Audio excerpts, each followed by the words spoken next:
Steven Rados. Welcome to the show. How are you today, buddy? I'm good, mate. Thanks for letting me on here. No, the pleasure is truly mine. I'm excited to dive into our topic today. I feel like we're going to have a very organic and easy and flowy conversation. But before we do dive in, can you give the listeners a bit of context about who you are and what it is that you do? Yeah, sure thing. So I'm Steven Rados, as you mentioned. I am 29. I'm a professional boxer. I'm also a boxing coach and a mindset coach. So I work with lots of different people online and in person, and just, yeah, helping everyone to kind of be the best version of himself and be a bit of a positive influence. I love that mission. I'm curious to get an idea of where it all started for you. Obviously, I imagine the boxing started pretty young, but when did the mindset side of things kick in? Were they always kind of synonymous, or was it the boxing started based on an interest and a passion? Was there a sport before that? Run me through the early years of your life that took you here. So I started playing football when I was younger, but I always kind of wanted to box. And then I started boxing around 16 years old. And like I said, I'm 29 now, so I've been boxing for about 13 years. Mm. And the mindset's kind of always been there just because boxing's such a hard sport. Like, you got to get punched in the face in front of a bunch of people, and half of them want to see you get knocked out, and half of them want to see you knock the other guy out. So you always kind of got to be tough. But I really got into the mindset like later on, like how it can kind of drag you out of situations, put you in better situations, and your perspective on things can really like make a difference in life. Yeah, no, I couldn't agree more. And then in terms of obviously the boxing side of things as well, when you first had your early experiences, did you have that mindset side of things? Because I imagine obviously it comes part and parcel with the sport, but at the same time, we don't all start with that. We have an understanding that is a passion that we wanted to do, but you probably only worked out later the resilience you had to have, the mental toughness and everything along those lines. So did it come immediately, or was it a bit of a learning curve, and did it take some time? No, definitely not. Like anything, it's a learning curve, and it Yeah. takes time no matter who you are, because you can always keep learning and always learn more. So you kind of have like some kind of mental resilience, but you don't really know what it's going to be like. So I always tell this to my clients on their first like sparring session. Like, you don't know how you're going to react when you get punched in the face. That's the reality of it. And then me doing that in front of a crowd, it's like, how are you going to handle this now? And how did you react the first time? Obviously, a little bit different when you're sparring versus, like you said, when you're in front of a big crowd. How did those two situations individually go? The first time when you were sparring, the first time in front of a bunch of people? So yeah, well, they're actually not too different, because when you're in the gym, it's like you have the same thing. A lot of people that want to see you win, a lot of people That's that want true, to see yeah. you lose. But I feel like it's just much more amplified in the crowd. Like, it's something, I think the first one is a lot easier than the second one, because you don't know what to expect. So it's kind of like, Mm. what am I preparing for here, really? Like, I've done this in the gym, but now this is in front of a crowd. I don't know what to expect. So I can just kind of go for it, and I have no real like gauge of how bad or how good it's going to be. The second one's much harder. Yeah, I can imagine. Because there's also that level of expectation, right? And then also a extra level of fear because you know what the potential of what could happen, right? I think naivety is kind of a gift in some ways. In other ways, it can obviously trip you up. But in situations like that, where you're like, well, better to get into it and learn rather than learn by thinking about it, learn by doing it. So at least you know what to expect in real life and in action versus actually having to think about it. So no, I can imagine that both of those were interesting situations. Obviously, then you get the resilience, then you get the understanding, right? Because then you have that awareness. But I think sometimes if you know too much about something before it happens, sometimes that can even allow you to end up not doing it. Yeah, definitely. That's what I always tell people. Like, if they, you know what I mean, before their first fight or like first sparring session, whatever it is, I'm like, enjoy the process, enjoy the build up, because before you know it, your adrenaline will kick in and it's going to be over. So enjoy all those little moments before, because the Yeah. experience itself will go so fast. It's not funny. Yeah, and I was gonna say, in those moments, in that experience, are you literally thinking consciously? Are you taken over by adrenaline? What does it look like? I'm just trying to look inside to your mind in like those situations, especially on the early stages as well. Does it change? Does it transform? Do you get more centered as time goes on? It's both. So you kind of like adrenaline kicks in at some points, and you know your body just takes over. And at some points you're very present. And when you're very present, it's usually when you're very tired, or you've just been hit or something like that, or you've got them hurt. Like, yeah, it's normally something in the fight changes, and then you become Mm. very present and aware in the moment. But other than that, it's adrenaline and just instinct, and your training just kind of takes over, and you do what you're supposed to do.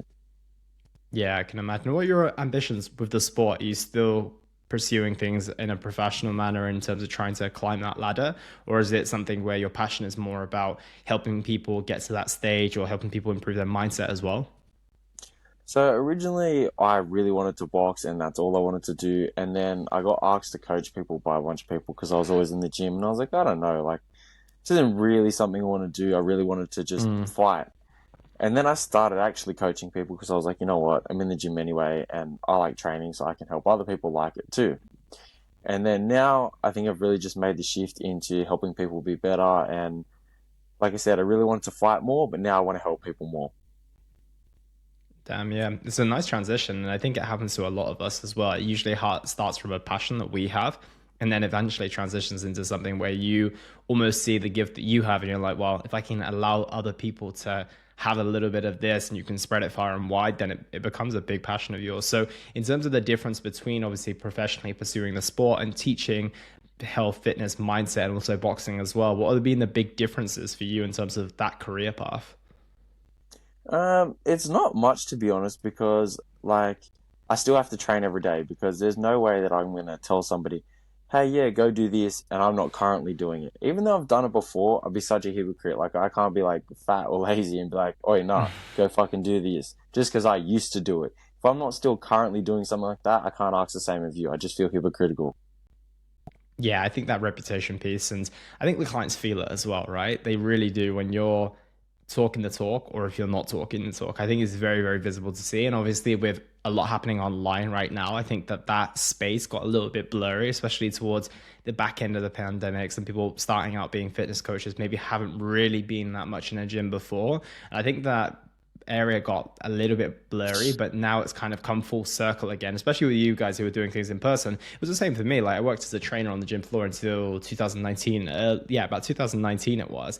And in those moments, of course, I had to present myself in shape. I was always representing my business essentially. And then when you get online, you're like, well, actually, no one really knows if I go to the gym. They're only seeing my head up if I'm doing like a video check-in or a voice, for example. But then you feel it within yourself, right? And I think that that's where the best trainers really come out is that they set the same standards for themselves. They don't feel like they have to because, like you said, you've proved it before, you've done it before. Same for me. I've been in photo shoots. I've done all the things that I would need to do to have my reputation, but there's still that something inside of you like, I still need to show up. I still need to kind of walk the walk in that sense. 100%. Like as well, like you said, you know it in yourself, so you're gonna project that onto other people, and they're gonna notice. They're gonna be like, "Oh, he's not really that confident in what he's telling me." So you really need to just focus on what you're doing and how you're gonna project it to other people. Yeah, it's interesting because the content doesn't change, but it's the execution, right? It's the energy around what you say. And I think that that's where people feel it. And that's where you feel it the most as well. It's like my learnings and my understanding of health and fitness are not going to go away if I stop doing it. But the way I express it, the way I really transmit that to my clients is going to be completely different. So I couldn't agree more on that front. So the next aspect I want to transition into is obviously the mindset piece. And I know that's something you're really, really passionate about. So when it comes to building up to becoming a professional boxer, I want to start with you and then I want to start how you branch out into your clients. Is there three big keys to success when it came to the mindset side, things that you needed to nail in order to have the success in your career that you did professionally in terms of boxing versus the coaching side of things? Yeah, definitely. I think for a boxer, you just have to get over your fear or do it regardless. Not really get Mm. over your fear because that's not gonna fucking happen, but you need to be able to deal with your fear. Because sometimes, like, you don't feel like I had a fight that was on TV, and before the fight, I had a shitty weight cut, which is no one's fault but my own. And then I just wasn't feeling it. I didn't have the right food beforehand because I was still like in the transition of getting a nutrition coach and stuff like that. And I just wasn't feeling it. And we had another like guy in our change room who was just not someone that you needed to be there because they're like, oh, you don't know what to eat. Why haven't you done this? Why haven't you done that? And I'm like, I'm fighting in an hour. Like, this is not fucking helpful at all. But what am I going to do? Say, oh, sorry, guys, fucking postpone the TV show. Fucking, I don't feel like it. Call me back tomorrow and I'll be better for it. It's too fucking bad. You got to do it now. So that's kind of one thing. You just get the mental toughness to just go, well, fuck it. This is what we're doing. Too bad. And how did you perform in that fight? I would say not my best. Definitely not. So yeah, No. but I still did it. Like I definitely, yeah, I think it was a horrible performance based on what I could have done to what I did do. But it's too bad. So You don't getting get over to your redo it. fears, doing the things that you potentially don't want to do on the day, but doing them anyway. That's a one big key. What's the second aspect you would say?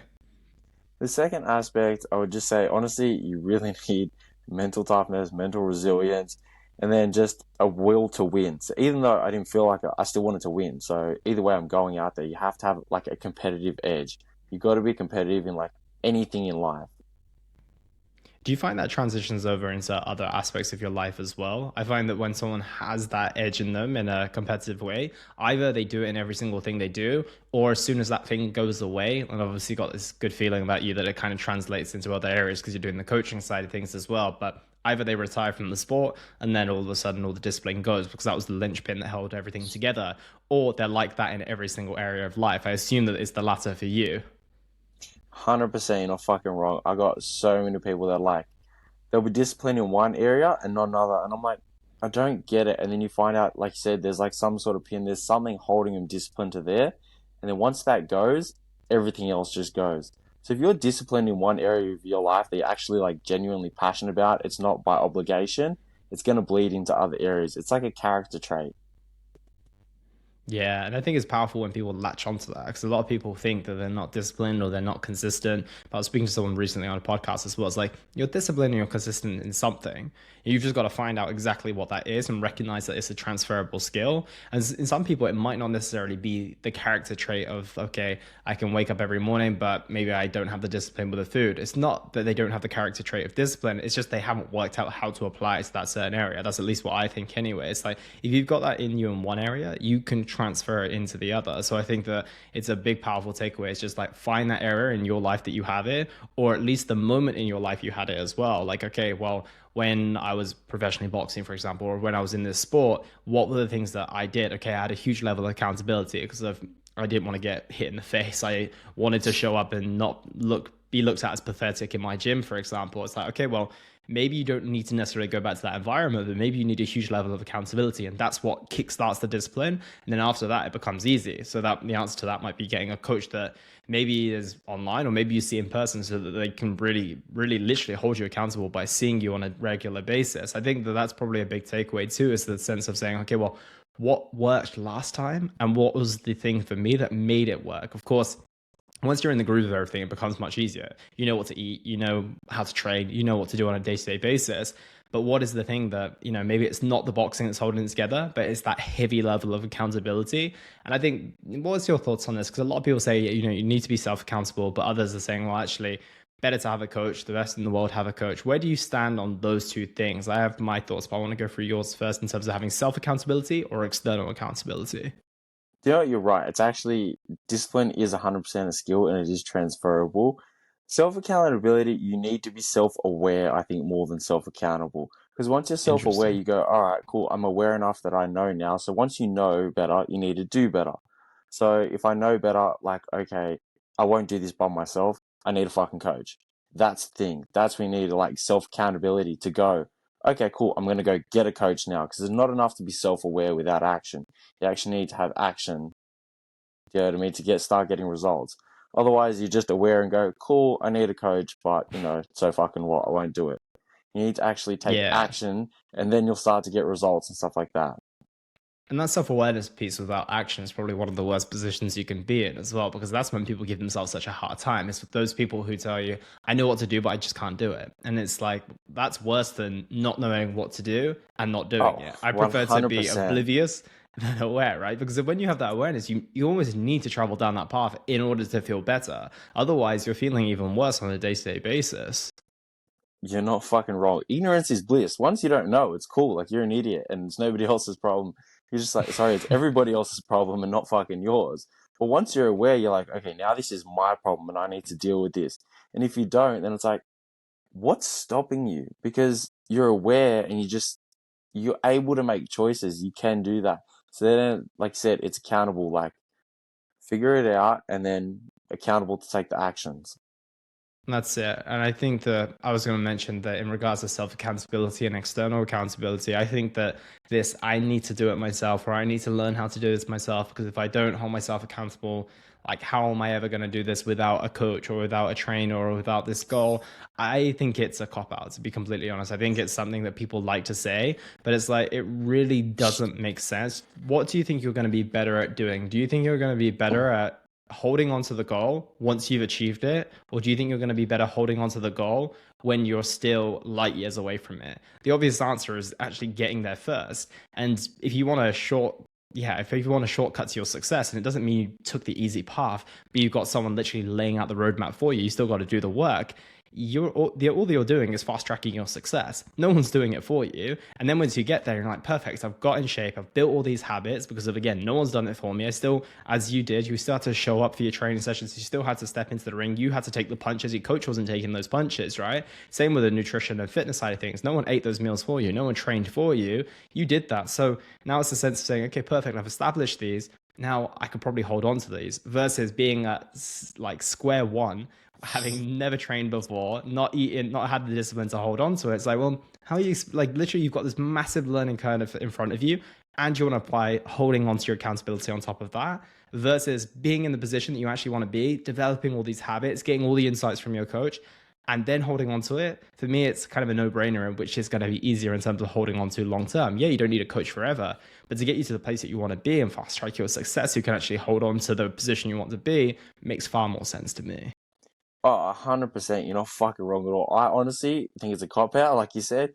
I think it's what Yeah. people say when they're fucking lazy and they really don't want to change. I feel like that's what it comes down to. It's like, fine if you want to bullshit yourself, just don't bullshit me because I don't want to fucking hear it. Because that's exactly Yeah. what it is. People say that so many times and I'm like, oh my God, shut the fuck up. Like, admit that you're lazy. I just tell them, like, admit that you're lazy and you really don't want to do it. Okay, because at the end of the day, you would be doing it. If you know how to do it, go fucking do it then. And if you're not, hold yourself accountable. Be like, you know what? I actually need a coach. People don't want to admit they need help all the time. That's their fucking problem. Yeah, no, it's interesting. And for some reason, they're okay to accept it in other areas. But when it comes to this specific area, I think maybe there's a fear as well. There's a fear of not being able to succeed. There's a fear of letting someone down. Like, I think that sometimes there's that, potential laziness piece or not wanting to actually do it. There's a sake of priorities as well. I think that's a big one. A lot of people will actually try and get into something, just realize that it's just not as important as the other things in my life until maybe it shows up in a way in which they see their doctor and they're like, okay, well, literally, I've got no choice now. And actually, it is very, very important. But many times, I also think it's the fear of like, okay, I don't want to let myself down again. I don't want to have to face the fact that I keep not being able to go through this. But at the same time, if you don't get started on that, you've got no choice of, like, you've got no way of essentially achieving that and overcoming it. So it's one of those twisted things that, but like you said, the essential piece is awareness, because there's only so long that you can fight that awareness until you actually have to do something with it. 100%. If you don't actually take action, the only thing you're guaranteed is failure because you're not going to do it at the end of the Yeah. day. Whether it's fear or whatever it may be, which is true because a lot of people are scared. Like I said, I've got like, clients that want to lose weight who are quite big and stuff like that. And they were like, fearful at the start, like, are people going to laugh at me in the gym? How will I look? I'm like, who gives a fuck? At the end of the day, you're here for them. You're here for you, not them. And honestly, most people in the gym are way too focused on their own things to give a fuck about what you do. It's very true. Yeah, 100%. So you mentioned two aspects there. Do you have a third for me as well when it comes to the success side of things? Success side of things. Honestly, I think sticking to your word with yourself, Mm. doing the things that you say you're gonna do, because that builds confidence in what you say, and then that just bleeds into other areas as well. Once you trust yourself, you're so confident that you know that you have your own back. Like your word means like gold. What you say goes, and whatever. Like if I say I'm gonna get up and go for a run tomorrow, I'm gonna fucking do it. I don't doubt myself. I just know. So then I can execute because I have that confidence. Yeah, no, I completely agree. And obviously, you've been able to nail that quite comfortably, and you know exactly all the systems in your mind that allow you to accomplish these things on a day to day basis. Now, I'm interested about how you transfer that onto your clients who maybe didn't start a sport when they were younger, maybe have no trust in themselves, lack confidence in certain areas as well. How do you instill those type of mindsets into clients when sometimes that might not be anything to do with their DNA?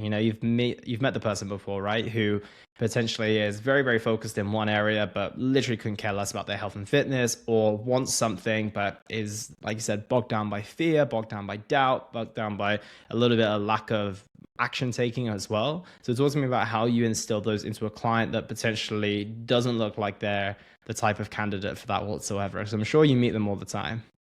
Oh, 100%. You meet people, yeah, who like, especially the ones who like say the most and will do the fucking least. Like, yeah, yeah, I'm so committed. I want to do this. I want to do that. I'm like, cool, this is how. Oh no, I don't want to do it like that though. I'm like, you fucking kidding me? I'm like, too bad. I'm like, you're not here to learn, fucking, you know what I mean? Off what you know.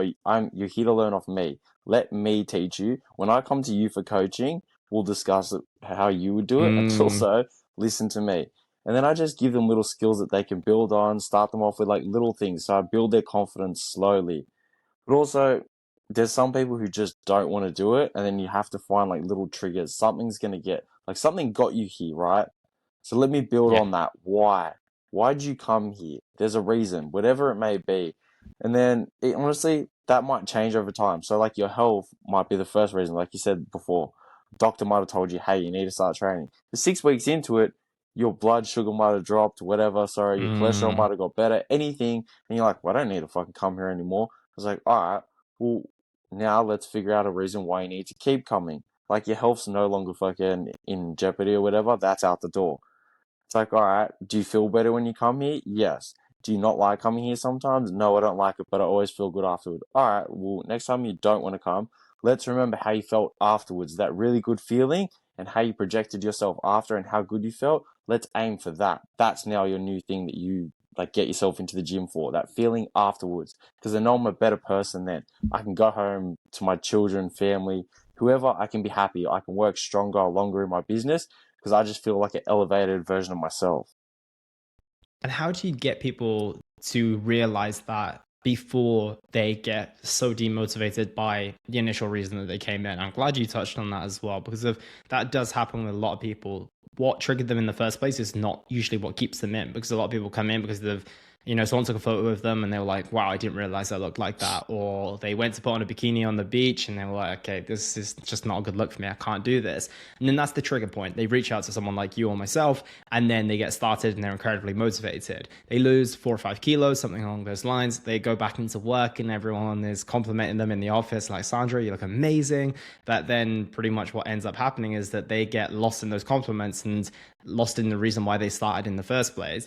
And this is the challenge I find for most people, is that, they might want to lose, let's say, 10 to 15 kilos, but they get 5 to 7 kilos lighter. And the problem isn't staring them it is as like aggressively in the face as Yeah. it did before, right? And they can't hold on to that. The motivation isn't just there. So when do you go in with that moment of saying, okay, well, how can we focus on this feeling afterwards, or this new thing that motivates you? Do you make people aware of potential consequences of backsliding as well? Because I think that's a big one as too. Yeah, definitely. So I've got a client who come in. He's actually a mate. So we hang out, we train together, and we train hard, but also we fuck around because he's a mate. And then he used to train really hard, and then he did. He let himself go heaps. And then we went out to a festival, and all the boys had their shirts off, and he was like, "Man, I can't take my shirt off." And he come to the gym next day, and he's like, "Man," he goes like, I can't take my shirt off around you guys. He's like, I just don't feel comfortable. I was like, well, let's fucking get your ass in the gear. Let's start working towards that. I was like, because that is not a thing. That's not how you should be. So we did. Yeah. Then that dropped off because, he got fitter and everything like that. But he comes in with his two sons. So now anytime he wants to push, be a little bit soft, I'm like, wait, bro, your fucking boys are watching. You got to lead by example. Set a fucking example here. You're going to be a man, or you're going to quit because you're tired, yet you're screaming at them not to fucking do the same. You can't be a hypocrite. Go, let's fucking get to Mm. it.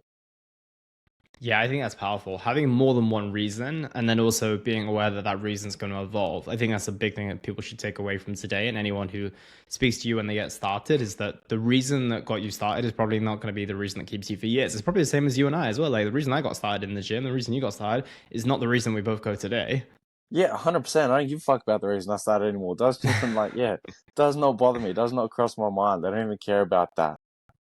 Yeah, I think that's a big thing. So I think that a lot of people who are reflecting on getting started on their journey, or who maybe in that point right now where they're not feeling as motivated when they first started, is just recognize that you might have to check in with your goals every 2 to 3 months to make sure you know where you're at and make sure you know what's motivating you and what's keeping you going. And also, hopefully, thereafter, rely on the habits and the discipline and the knowledge that the life that you lead when you're on point with your nutrition, your fitness, feels far better than the life without it. I think that that's what keeps me going strong, like year after year, and it always will, because of I love how I feel when I do the things that I need to do, right? And I do not like how I feel on the other side of that. So for me, it's almost become a no-brainer. And I think once it becomes that clear, that's when people latch on to lifelong success, especially in my eyes. Have you seen the same? Oh, 100%. You know, you feel much better and you're just a better person, and then you're better for everybody else. And then I feel like once you're like the best version of you, or like, aspiring to be, because you're never going to be the best version of you, but aspiring to be a better version of you constantly, and you're constantly doing things that make you feel good, people start to notice, like you said, and they'll latch onto that Mm, and they're like, hey, like, how do you do that? Like, and then it's like, you know what? I feel so good. It'd be fucking like, I can't not show you guys. And then you also get them to do it, but like you said, people get lost in the ways because they haven't done it as long or whatever. You know what I mean? They have a shitty week and they eat like shit, or they do a bunch of stuff that they go and they regret. Then you're like, all right, now we need to drag you back because now you've been feeling like shit the whole time. Let's get you back onto the little steps to build up to bigger wins. yeah, 100%. And talk to me about those bad weeks because if I know that when I've checked out your profile before, you speak a lot about navigating the stress in your life, navigating the challenges that people go through on a day-to-day basis. Talk to me about how you go through those because I think that you mentioned a lot of people say that, Steven, you never seem stressed, you never seem like you're dealing with any problems. How do you personally deal with it and how do you transmit that over to your clients as well? Honestly, so I go and I stick to some daily habit, or I go and I do something that makes me feel good, which is like sticking to my word. So something that I said I won't break on my diet because obviously I like food a lot, but if I go eat, I'm gonna feel like shit afterwards. It's like an instant gratification, and then I'm just gonna feel rubbish afterwards. So I know it's not gonna make me feel any better in the long term. So I'll go do something that will. I'll either go work on my business, I'll go train, something like that. And again, it's just not that I want to in the moment, but I'm like, hey, I can't project this onto other people. I may feel shit, but I can't make other people feel like shit. So I better pull myself out of this so I can help other people because I really like helping other people. So it's a big thing for me. It's like, all right, I don't want to feel like shit anyway. So it's one is for myself. Two, I don't want anyone else to feel like shit. So I better Mm. get to work on doing something positive, and then I can actually go and put something out there that's positive. I don't want to be a shitty person. So you better get Yeah, up and no, get off your ass and make something happen.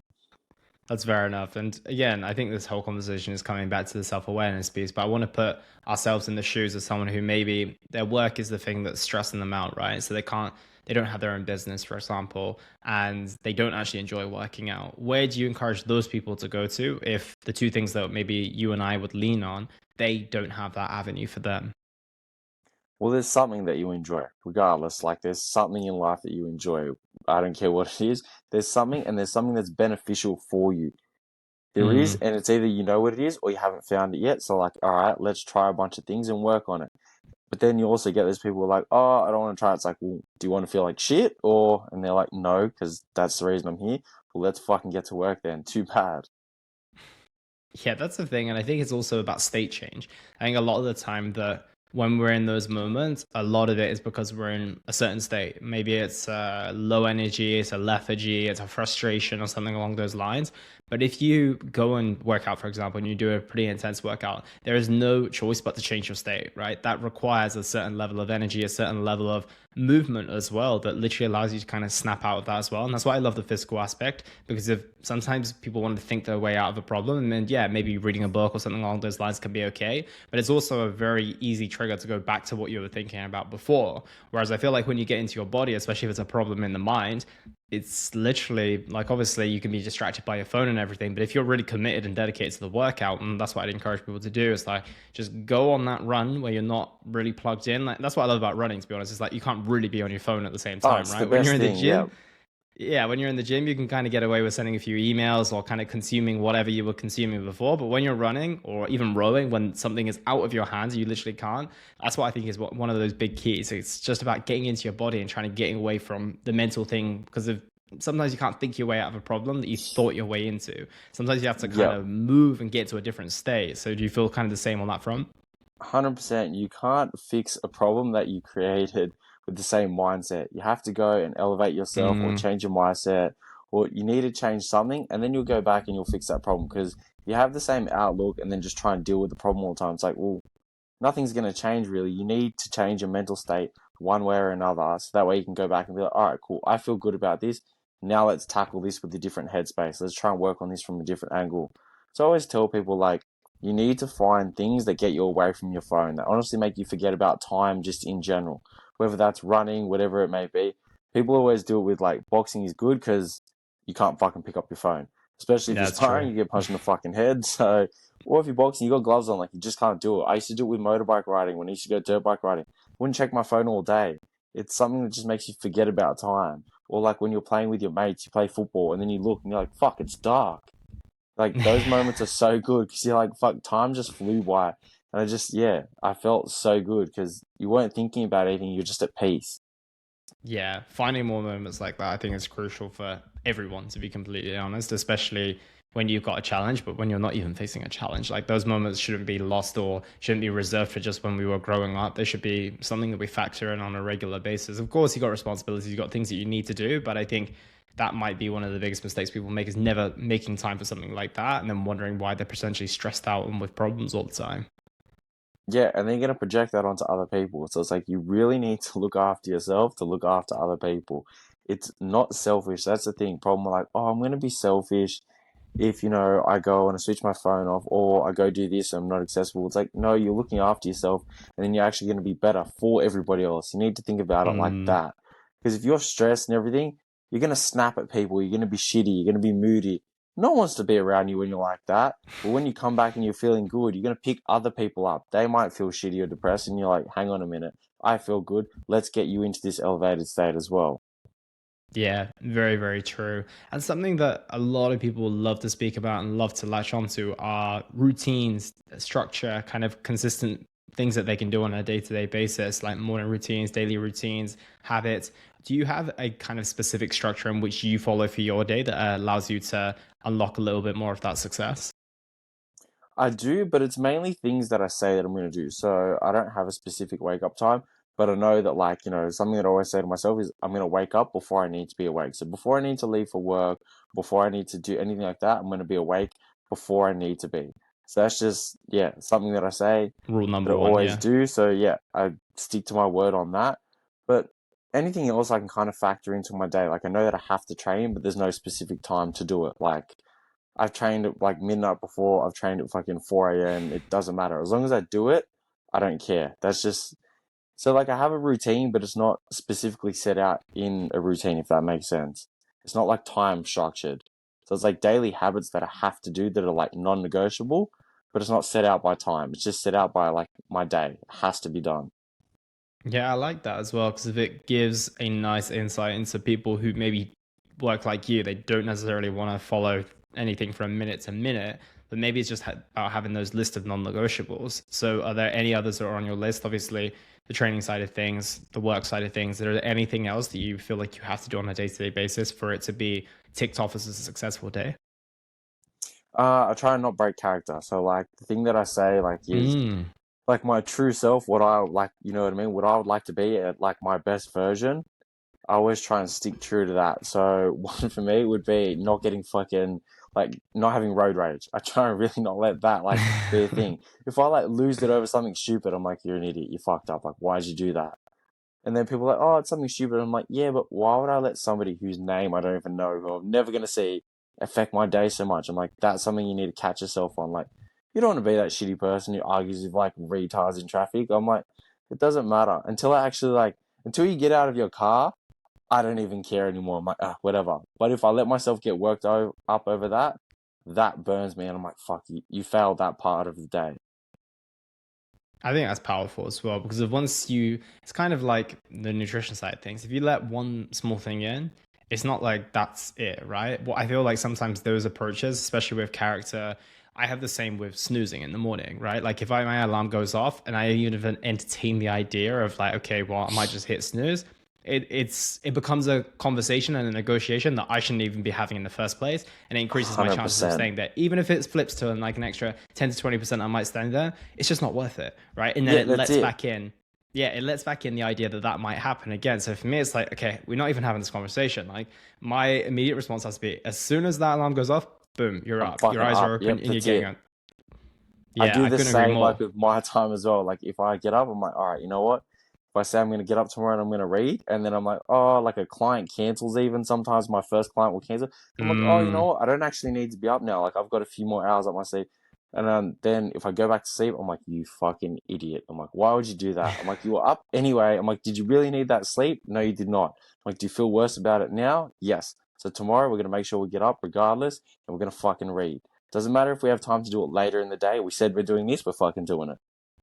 Yeah, no, I think that negotiation piece is huge. And it's something that I realize as well. It's like once you entertain the idea of something else, then that something else can click in. So that's what I think in regards to your character as well. It's like it wasn't, like you said, it wasn't any better for you. Like the snooze I can give, like, okay, is sleep beneficial? Yes, but usually not once your alarm has gone off, right? It's never Oh, any, for like, it's sure. never Yeah, high no. quality after that. And it's the same as you in the car as well. It's like, you getting annoyed and frustrated at that person didn't help your day at all. It didn't make like maybe it made you have like an immediate sense of relief, but the like you said, it's the instant gratification thing. It made you feel good for 5 seconds, but it made you feel terrible for the next 2 hours. That's it. And I'd feel way better if I just didn't do it, didn't react to it at all. Like I said, doesn't even bother me. Like until you get out your car, we don't have a problem at all. So I don't even care. So I'm like, you know what? You like I said, may have that instant gratification, but you're gonna feel so much better and have like prolonged gratification if you don't do anything about it.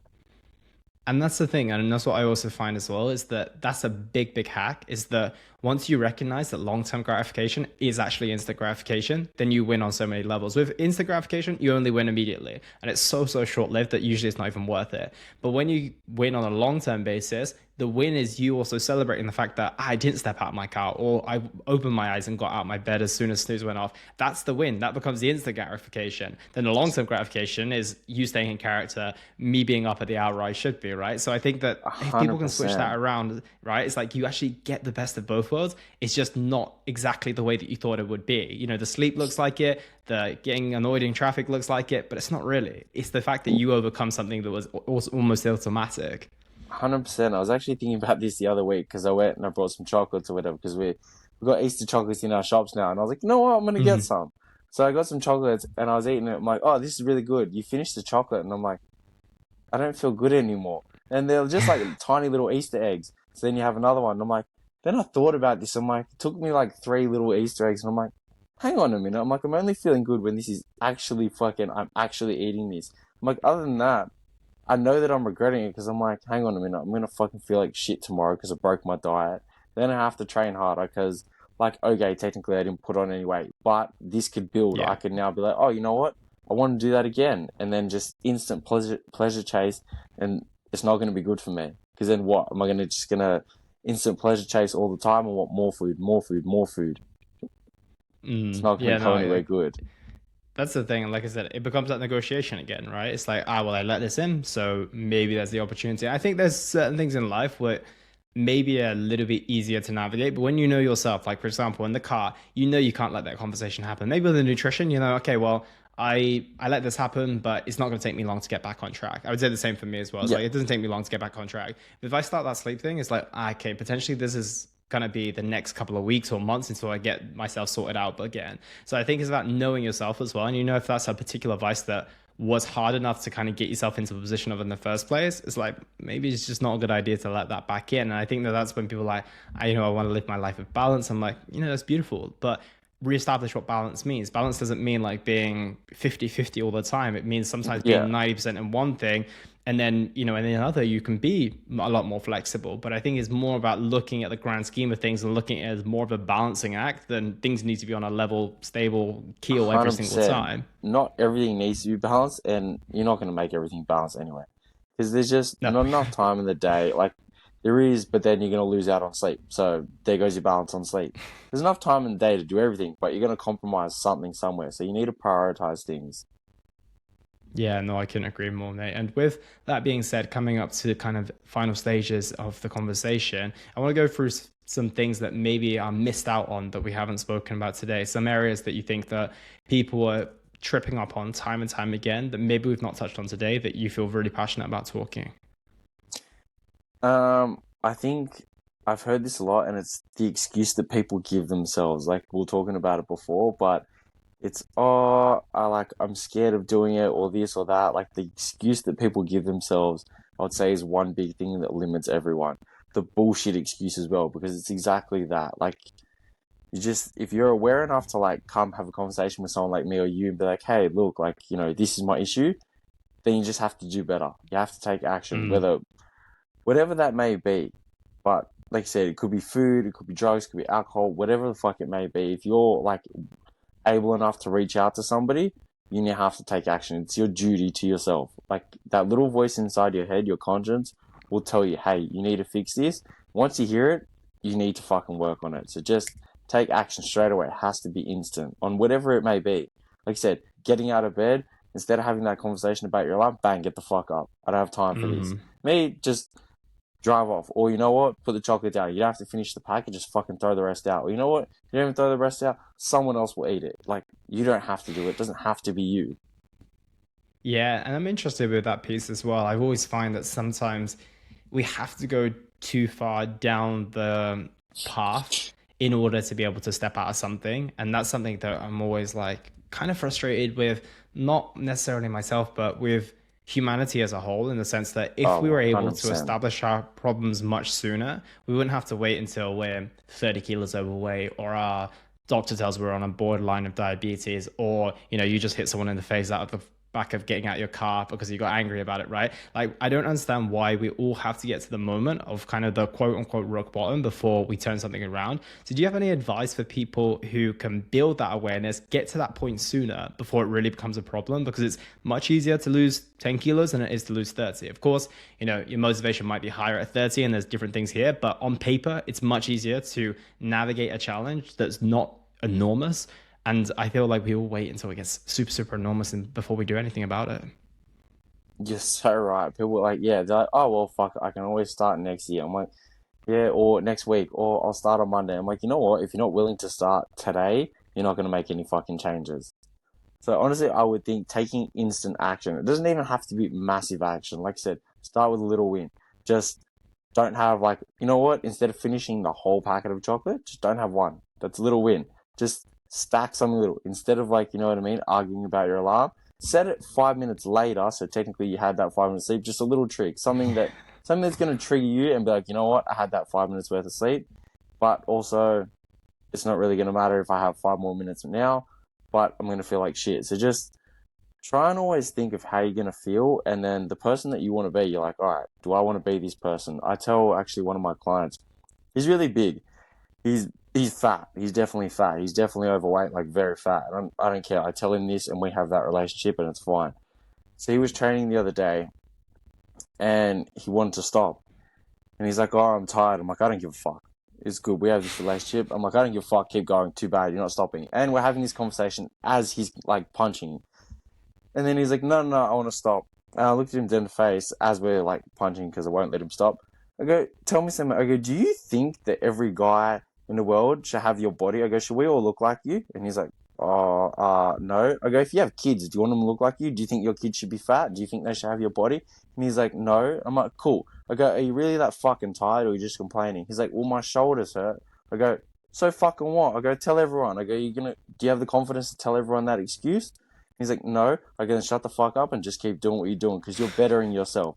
I was like, and as we're progressing and getting, you're just building the confidence that I can keep doing this because I've been doing it. Mm.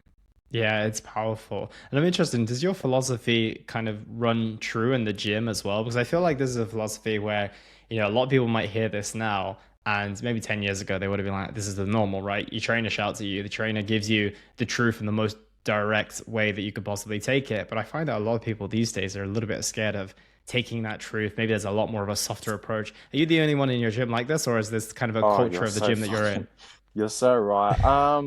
I feel like it depends, but here's the thing, like, I'm not like this with everybody, so I'm like this with a lot of people, but if you're already hard on yourself, you don't need someone to add to that. You need someone who's softer. Mm, If you've had like, if you've been babyed your whole life and your friends tell you, no, it's okay, you can look fat and you know what I mean, you don't need to eat better, you're beautiful the way you are. You need to be told the hard fucking truth, which is bullshit. You do not fucking look good and you're not confident enough to take your fucking shirt off right now. So let's fucking get to work. It's yeah, usually people who like are hard on themselves need someone a bit softer, and people who are too soft on themselves or too soft by their surroundings, they need someone that's fucking hard. And then it's your job as a good coach to fucking still be yourself, but also get the best out of them.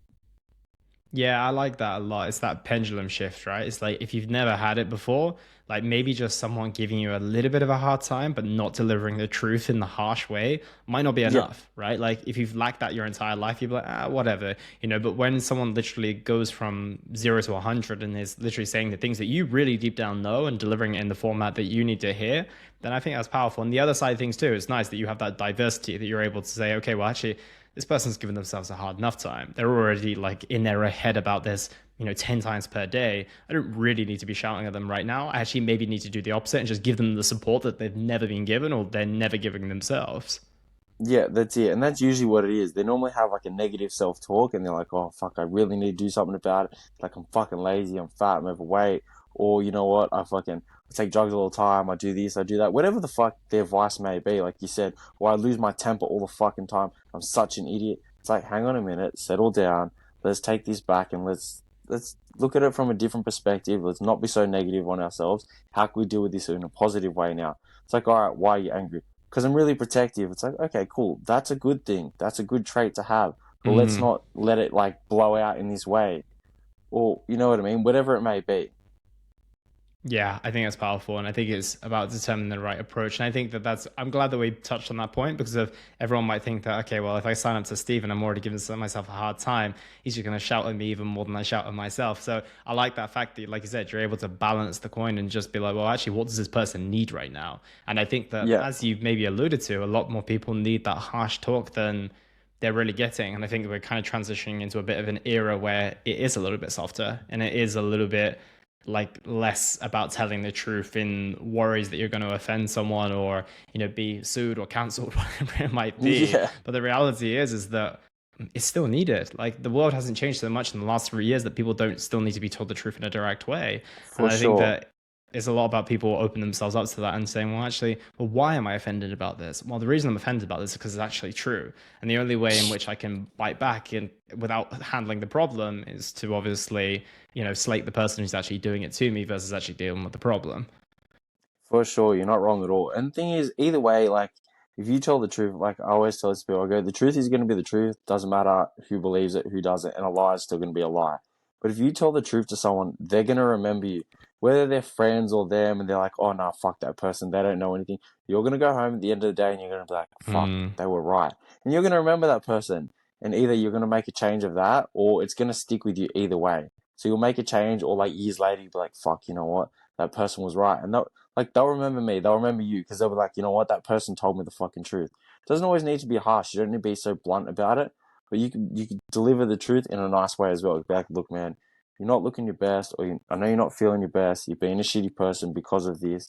Like, let's get to work. You know what? Let's go for a walk. We don't even need to do a massive fucking workout today. I don't need to yell, scream, and swear at you because I don't even like that. It's like, you know what? Let's get some positive stuff going. Let's go for a walk. Mm. Let's go walk up some stairs. That's fine. We'll just do that instead. You don't need to be blasted today. You've had a shit day. Yeah, I like that a lot. And at the end of the day, I think that what people have to realize as well is you've always got their best interest. You're not there to make their life any worse. So, if you're delivering that truth, even though it might seem harsh in the moment, or even if it's not delivered in an aggressive manner, but it's just delivered in a truthful manner, it might hurt. But you've got to remember that if that person, it depends on the person, right? If a coach is delivering it to you, they're doing it in your best interest. Usually they're not doing it to be, well, let's hope so, but they're not doing it to be harsh to you. They're doing it Yeah, because they genuinely want the best for you, right? If it's a friend or something like that, yeah, it might be difficult to take, or someone who you're not for really getting on sure. with, but there's still probably an element of truth. If it hurts, there's usually an element of truth there. Of course, there definitely is. It's Yeah. expressed that way. And I think that, But yeah, yeah, basically people, what you've got to do is just latch on to that little bit of that, like take away the burn and the sting of it and try and park that as much as you can, but just take away that ounce of truth and apply it to yourself because you're going to be 10 times better off the back of it. But I think that wraps things up very, very nicely in terms of the conversation. I think it was a strong back and forth. So with that being said, I've got a couple of final questions for you, Stephen. The first is, what impact do you want to have on the world with the work that you do? I want to make everyone better, like just a better version of themselves because we can always be better. So I want to show them like I feel like a lot of people are just down on themselves and they don't know what to do, or they think it's just how you should live. And I just think there's such a better way to live. You just need to experience that. So I just want to give everyone like a way to see that you can feel better about yourself. You don't have to feel down. You don't have to feel like shit. You don't have to feel stuck in anything. You can always get yourself out of any situation and you can always feel better regardless. Doesn't matter, whatever your situation is, whatever excuse is, you can always feel better and do better and then be a better example for other people. I love that. Love that. I really do. Where is the best place for people to find you if they want to keep up with the work that you're doing? Instagram, which is Steven Rados. Perfect. We'll put that in the show notes below. But Stephen, thank you so much for your time today, mate. It's been a superb conversation. Thanks, mate. Really appreciate it.